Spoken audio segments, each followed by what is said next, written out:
أعوذ بالله من الشيطان الرجيم بسم الله الرحمن الرحيم الحمد لله رب العالمين والصلاة والسلام على أشرف الأنبياء والمرسلين وعلى آله وصحبه أجمعين قال رب اشرح لي صدري ويسر لي أمري واحلل عقدة من لساني يفقه قولي اللهم صل على سيدنا محمد طب القلوب ودوائها وعافية الأبدان وشفائها ونور الأبصار وضيائها وعلى آله وصحبه أجمعين بسم الله الذي لا يضر مع اسمه شيء في الأرض ولا في السماء وهو السميع العليم اللهم إنا نعوذ بك من البرص والجنون والجذام ومن سيء الأسقام. Alhamdulillah, syukur kita kehadrat Allah Subhanahu Wa Taala kerana pada saat dan ketika ini kita masih lagi dikurniakan nikmat Islam, iman dan juga ihsan. Moga-moga dengan nikmat yang dikurniakan itu dapat menjadikan kita umat yang bersyukur insya-Allah. Warga MRSMku yang dikasihi sekalian, jadi insya-Allah pada hari ini saya cuba untuk sembang-sembang tentang bulan Ramadan, iaitu apa yang ada pada bulan Ramadan. Apa specialnya bulan Ramadan yang tidak ada pada bulan-bulan lain. Nabi SAW pernah bersabda, "Lau ta'lam ummati ma fi Ramadan, latamannau an takuna sanah kulliha Ramadan." Maksudnya, kalaulah umatku mengetahui apa yang ada dalam bulan Ramadan, nescaya pasti mereka akan harapkan supaya Ramadan ini menjadi 1 tahun penuh. Jadi kalau kita tahu apa yang ada pada bulan Ramadan ni, mesti kita nakkan Ramadan ni jadi setahun. Itulah maksud hadis tersebut. Maka apa yang ada pada bulan Ramadan? Yang pertama, sudah tentulah puasa, ibadah berpuasa. Mesti kita kata, memanglah puasa. Semua orang tahu bulan Ramadan puasa. Tak perlu bagi tahu pun tak apa. Tak, memang. Tak, sebenarnya ibadah yang paling besar pada bulan Ramadan ialah berpuasa lah. Tak,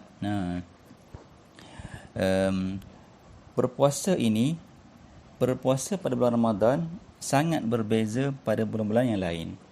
Tak, sebagai contoh, kalau pada bulan yang lain kita berpuasa Isnin dan Khamis, seminggu 2 kali. Ada juga kita berpuasa pada hari-hari putih, disebut sebagai Yaumul Bid, ataupun puasa pada hari bulan mengambang setiap bulan. Ada juga kita puasa pada bulan Syaban. Ada juga orang berpuasa seperti puasanya Nabi Daud alaihi salam. Macam mana puasa Nabi Daud? Nabi Daud ni dia berpuasa, hari ini berpuasa, esok berbuka. Hari ini berpuasa, esok berbuka. Tapi kalau kita berpuasa, hari ini berpuasa, esok berbuka, berbuka. Jadi kita ni memanjang je berbuka. Tapi Nabi Daud selang sehari berpuasa. Tapi kita tak mampu nak melaksanakan puasa sebagaimana puasa Nabi Daud. Itu puasa sunat. Adapun pada bulan Ramadan ini, ianya adalah perintah yang wajib kita laksanakan. Sebulan penuh kita wajib berpuasa. Jadi pada bulan Ramadan, Allah memberikan kepada kita ganjaran bonus pahala yang berlipat kali ganda, dan juga kita dihapuskan daripada dosa-dosa. Sebagaimana sabda Nabi dalam sebuah hadis, Nabi bersabda, "Man shama Ramadan imanan wa ihtisaban, ghufira lahu ma taqaddama min dhanbi." Maksudnya, barang siapa yang berpuasa pada bulan Ramadan dengan penuh keimanan dan mengharapkan keredaan dan ganjaran pahala, diampunkan baginya dosa-dosa yang telah lalu. Jadi bulan Ramadan sangat istimewa kerana kita berpuasa itu kerana Allah Subhanahu wa taala. Dalam sebuah hadis yang lain daripada Abu Hurairah, ya, qala Allahu azza wa jalla, kullu amali bani Adam lahu illa siyam fa innahu li wa ana ajzi bihi. Maksudnya Nabi bersabda, Allah Subhanahu wa taala berfirman, setiap amalan anak Adam adalah untuk diri mereka kecuali ibadah berpuasa. Sesungguhnya ianya untukku dan aku memberi ganjaran pahala dengannya. Nah, jadi kat sini kita tahu bahawasanya puasa ini tidak sama dengan ibadah-ibadah yang lain. Ya, kalau ibadah puasa, kalau ibadah solat sebagai contoh, tak, kita buat ibadah solat itu untuk diri kita, dan untuk selamatkan diri kita daripada azab, dan untuk kita dapat pahala. Ya, tapi kalau puasa ni Allah kata ini adalah untukku. Tak, kita buat ibadah puasa hanya untuk Allah Subhanahu wa taala. Itu yang pertama. Yang kedua, apa yang ada pada bulan Ramadan ialah, ya, disebut dalam sebuah hadis, wasuddifat asyayatin. Maksudnya syaitan-syaitan diikat ataupun dirantai, dibelenggu. Jadi persoalannya, apa kaitan syaitan dengan kita? Syaitan kena rantai, biarlah dia kena rantai. Padan muka dia. Kenapa kita nak sibuk dengan syaitan pula? Sebenarnya ada kelebihan. Ya, ada kelebihan kenapa syaitan dirantai pada bulan istimewa ini.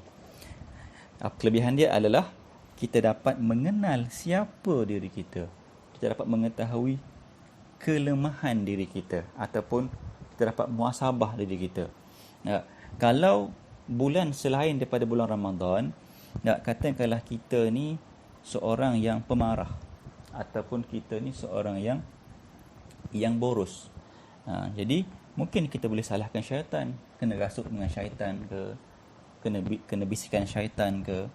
Tetapi kalau dalam bulan Ramadan kita masih lagi menjadi seorang pemarah, ataupun boros berbelanja, ataupun kita masih lagi melakukan sifat-sifat mazmumah, sebenarnya itu adalah diri kita yang sebenar. Kita yang syaitan sebenarnya. Jadi di kesempatan yang ada pada bulan Ramadan, jadi kita dapat peluang untuk perbaiki diri kita. Dan Allah bagi kita peluang untuk kita baiki diri kita untuk jadi yang lebih baik. Contohnya macam ni lah. Contohnya kita mengata dekat isteri kita, apalah isteri aku ni, tengok hari-hari dengan kuliah, tapi dekat rumah lawan suami boleh tahan perangai. Jadi mungkin si isteri tu dengan kuliah, dengan ceramah yang bagus, bukan ceramah yang tak bagus. Tetapi ceramah yang dia dengar tu tak kena, ataupun tidak dapat memperbaiki kelemahan yang ada pada diri isteri tersebut. Contohnya si isteri ni dia ni ada sifat yang buruk, suka lawan cakap suami, tak nak dengar cakap suami. Jadi dia pergi dengar kuliah, dia pergi dengar ceramah tentang tajwid, tentang perbetulkan makhraj baca Al-Quran. Jadi tak dapatlah baiki diri dia tentang lawan suami tu. Dia dapatlah ilmu tajwid, dia powerlah bab baca Quran, tapi tidak dapat memperbaiki diri dia daripada lawan cakap suami. Jadi cara dia kena dengar ceramah, kena dengar kuliah yang berkaitan dengan hal rumah tangga, tentang cara nak memenangi hati suami isteri. Itulah ceramah yang sesuai untuk dia. Ataupun contoh lain, katakanlah kita ni ada kereta lah.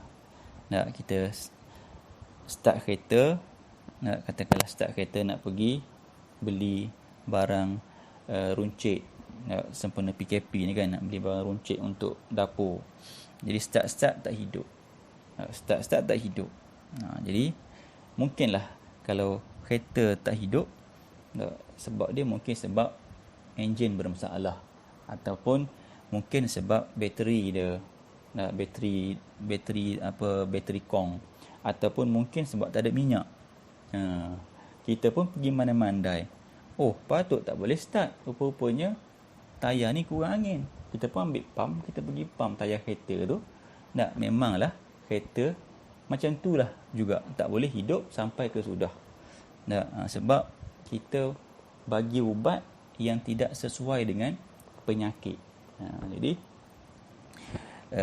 peluang yang ada pada bulan Ramadan, dikala syaitan dibelenggu, ambillah untuk kita cuba perbaiki diri kita.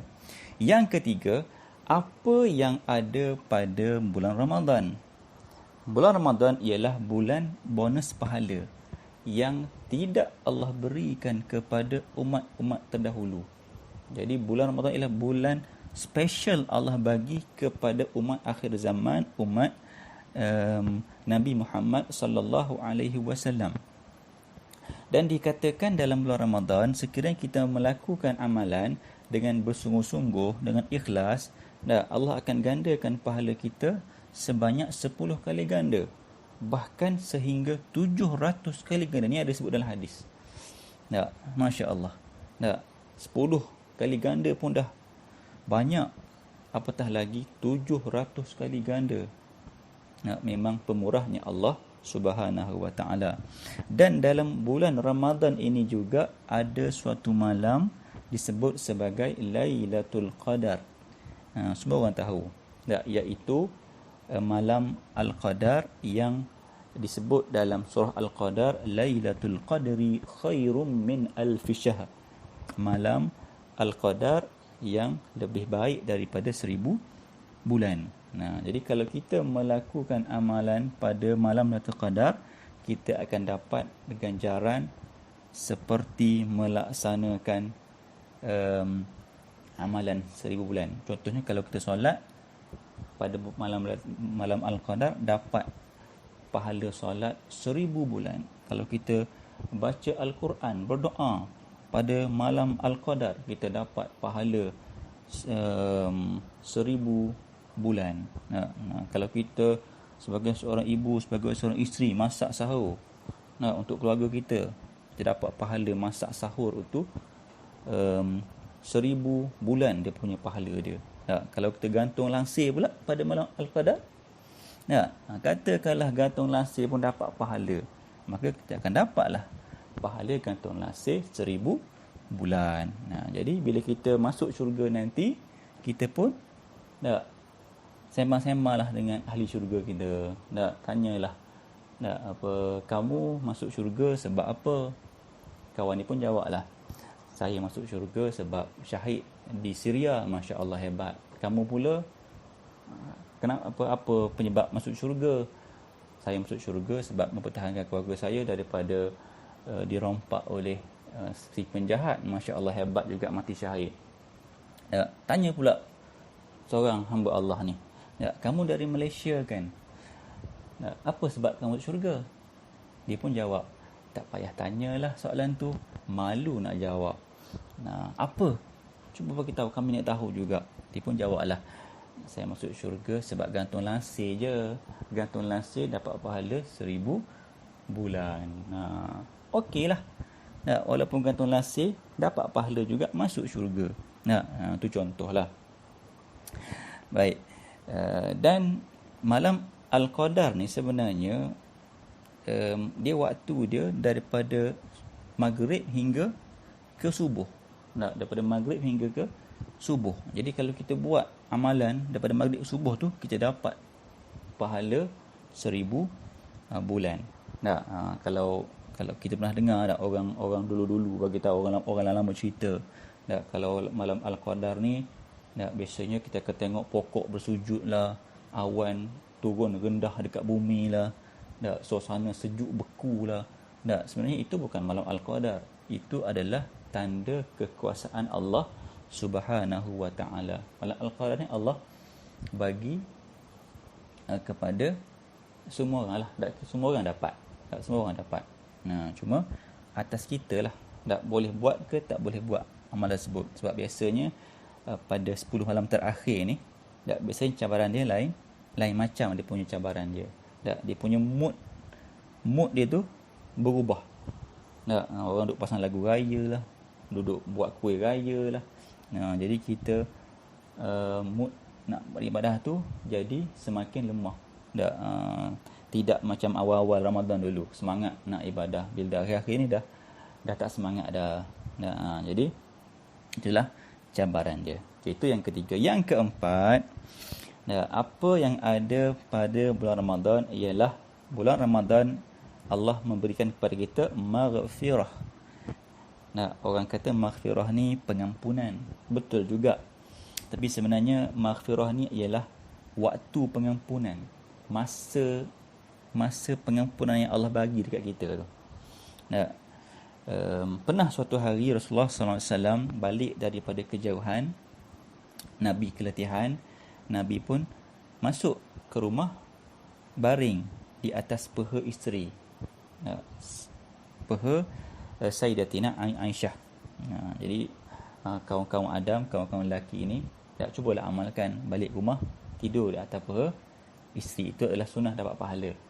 Tapi jangan lebih-lebih. Jangan melebih, takut nanti batal puasa. Okey. Jadi Nabi baring di atas riba Aisyah, Nabi pun terlelap, tertidur disebabkan kepenatan. Maka tengah Nabi tidur tu, Aisyah pun duduk belik-belik rambut Nabi. Aisyah pun terlihat uban Nabi. Bila Aisyah melihat uban Nabi, hatinya menjadi sayu, jadi sedih. Tanpa dia sedar, tiba-tiba air mata dia jatuh kena ke atas muka Nabi sallallahu alaihi wasallam. Nabi terjaga dan Nabi melihat Aisyah sedih. Kenapa kamu sedih, wahai Aisyah? Aisyah pun jawablah, wahai Rasulullah, saya sedih kerana melihat ubanmu.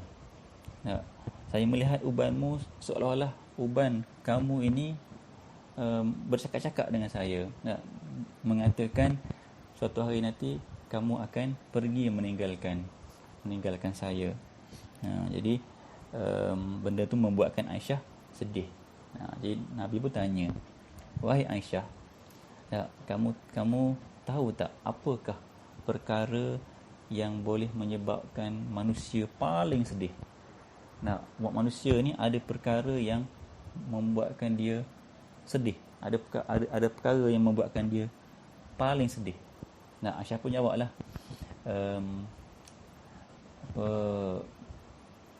kehilangan orang yang tersayang. Nabi pun cakap betul, sedih juga. Tapi bukan paling sedih. Aisyah pun jawab lagi, kehilangan barang yang kita sayangi. Betul juga, Rasulullah kata, tapi bukan yang paling sedih. Nabi pun bersabda, yang paling sedih sekali ialah ketika jenazahmu diusung ke perkuburan, kamu melihat dosa-dosamu diusung bersama untuk dibawa masuk ke dalam liang lahat. Itu adalah perkara yang paling sedih. Ketika kita dah mati dah, kita nak dibawa jenazah kita ni ke perkuburan, kita tengok dosa kita bergunung-gunung nak dibawa masuk bersama ke dalam liang lahat kita. Itu detik yang paling sedih. Jadi inilah gunanya maghfirah ni. Gunanya maghfirah. Saya cuba buat suatu perumpamaan lah. Contohnya macam kita ni umur kita, katakanlah umur kita 60 tahun. Kita meninggal pada usia 60 tahun. 60 tahun. Tolak 10 tahun. 10 tahun tu sebab waktu tu kita masih lagi belum balik, masih lagi tak dikira dosa pahala. Jadi kita ambil 50 tahun. Jadi kita sempat berjumpa dengan Ramadan sebanyak 50 kali. 50 tahun 50 kali. Dan dalam setahun tu kita berjumpa sebanyak 30 hari Ramadan. Jadi 50 kali 30 berapa? Kita cuba buat kuis matematik. Jawapan dia 1,500 kalau tak silap. 1,500. Okay. Katakanlah dosa yang kita ada yang nak dibawa masuk bersama dalam kubur kita tu, dosa kita ada 1,000 dosa. Tak, maka inilah guna maghfirah. Tak, jadi Allah ambil 1000 maghfirah itu, tak, Allah pun halang 1000 dosa daripada masuk ke dalam liang lahat bersama kita. Okey. Jadi ada dua tempat lah, maksudnya ada dua tempat Allah beri maghfirah. Yang pertama ketika jenazah diusung ke kubur tadi. Yang kedua adalah ketika mana amalan kita dihisap, amalan kita ditimbang. Nak ditimbang, dihitung, maka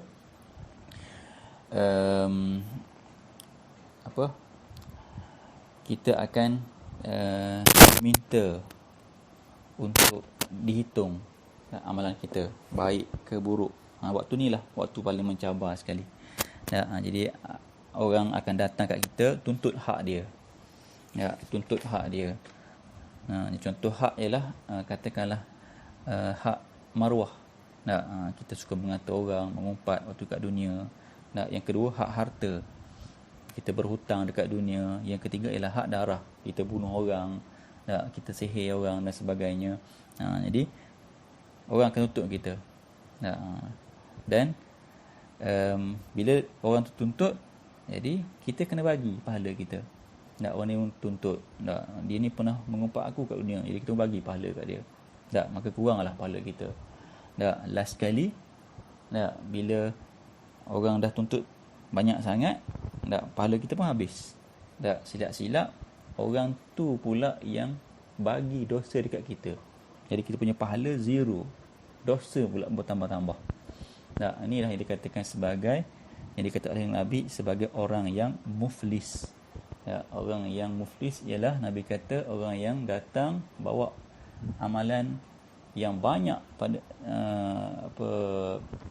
pada hari kiamat nanti, tetapi amalannya tu dituntut disebabkan dia pernah melanggar hak-hak manusia di dunia. Jadi kita jadi orang yang muflis. Dan ketika kita muflis, jadi inilah guna maghfirah juga.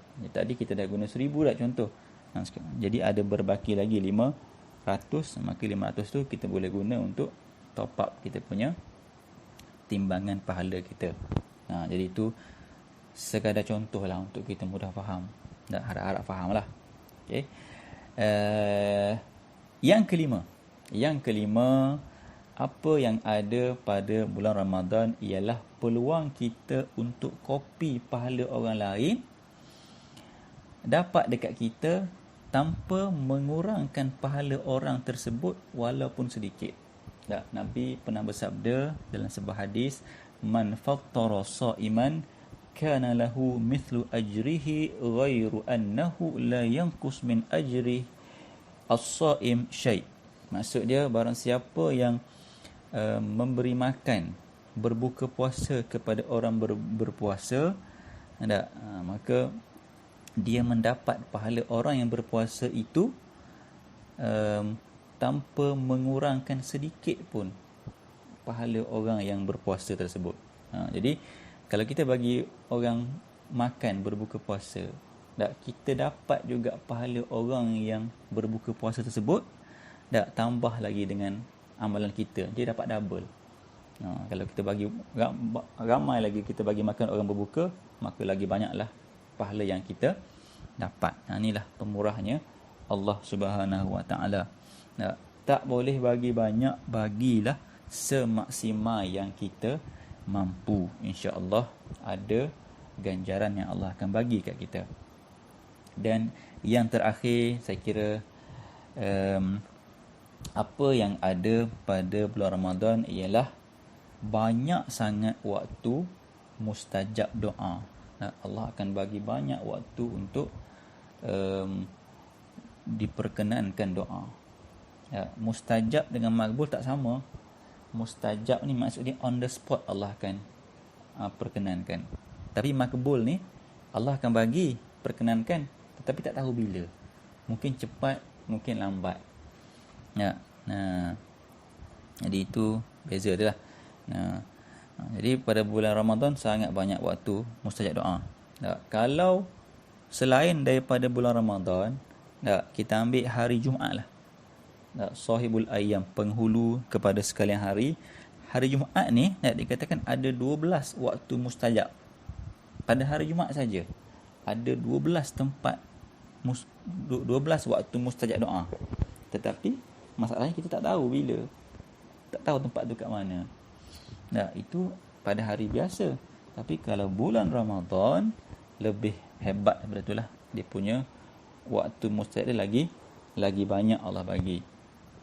Dan untuk pengetahuan warga MSMku sekalian, ada 3 cara Allah perkenankan hajat kita.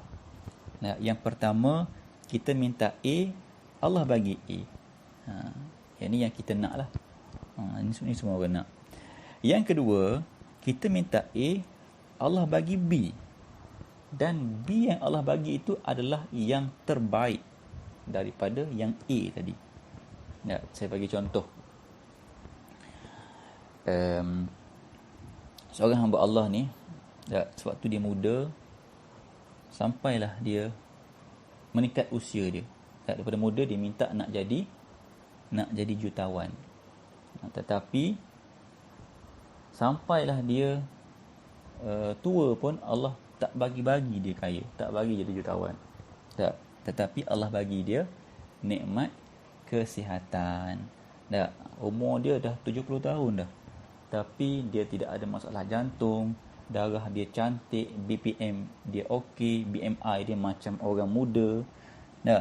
Bila tanya kawan-kawan yang sebaya dengan dia, semua dah padam dah. Semua dah ada yang meninggal, ada yang kronik. Tapi dia ni Allah bagi kesihatan yang mantap. Jadi sebenarnya nikmat kesihatan ni nak bandingkan dengan harta, kesihatan lagi berharga. Sebab kita boleh banyak melaksanakan ibadah kepada Allah Subhanahu wa taala. Okey, yang ketiga, kita minta A, Allah bagi C. Tetapi C itu adalah jalan untuk kita dapat A. Contohnya macam ni lah. Contohlah, seorang pemuda ni dia pergi masjid, dia berdoa,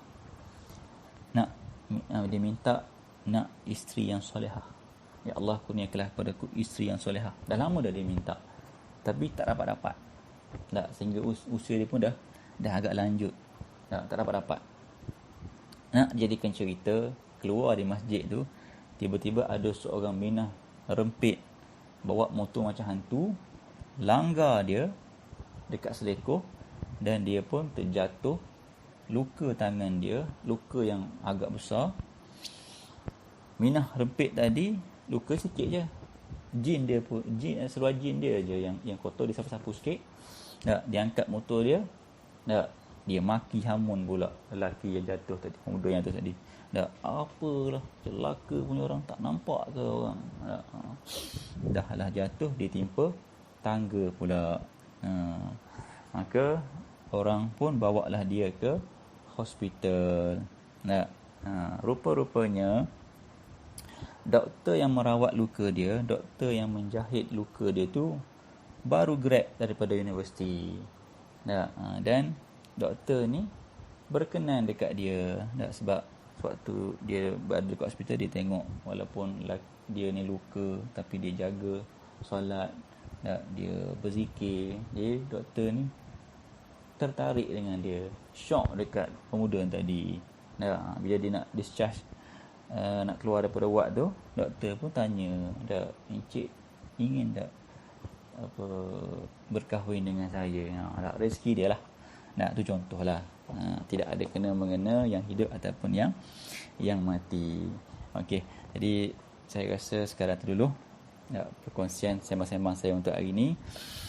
Saya ulang balik apa yang ada pada bulan Ramadan. Yang pertama tadi, bulan untuk kita menghapuskan dosa kita. Bulan yang Allah pilih sebagai ibadah amalan yang terbaik untuk Allah Ta'ala. Yang kedua ialah bulan di mana kita boleh muhasabah diri kita disebabkan syaitan diikat. Yang ketiga, bulan Allah gandakan pahala. Dan ada malam yang hebat, malam Al-Qadar, lebih baik daripada 1000 bulan. Yang keempat, bulan maghfirah. Allah beri kepada kita masa pengampunan.